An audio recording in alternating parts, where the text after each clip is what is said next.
പൊതുവിപണിയിൽ ചെറിയുള്ളിക്ക് വലിയ വിലയാണെങ്കിലും അതിന്റെ ഗുണം ലഭിക്കാതെ കർഷകർ. കർണാടകയിലെ കാർഷിക ഗ്രാമങ്ങളിൽ ചെറിയുള്ളി വിളവെടുപ്പ് കാലമാണിത്. ഗുണ്ടൽപേട്ട, ചാമരാജ് നഗർ ഭാഗങ്ങളിലാണ് വിളവെടുപ്പ് നടക്കുന്നത്. റിപ്പോർട്ടോടുകൂടി ഫസ്റ്റ് ന്യൂസ് പൂർണ്ണമാകുന്നു. നമസ്കാരം.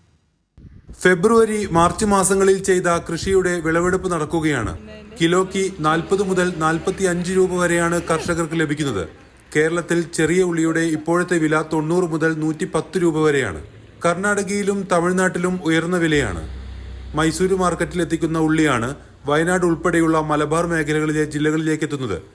പലയിടത്തും വിളവെടുപ്പ് ആരംഭിച്ചതോടെ ഇടനിലക്കാർ മതിയായ തുക കർഷകർക്ക് നൽകുന്നില്ല.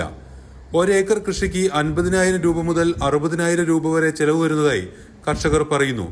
എന്നാൽ അതിന് ലഭിക്കുന്ന വില ഉൽപാദന ചെലവിന്റെ തിരിച്ചടവിന് പോലും മതിയാകില്ല. ചെറിയുള്ളി തമിഴ്നാട് ഞങ്ങൾ ഇളവകാരത്തിന് ഞങ്ങൾ വാങ്ങി മേടിച്ചതാണ്.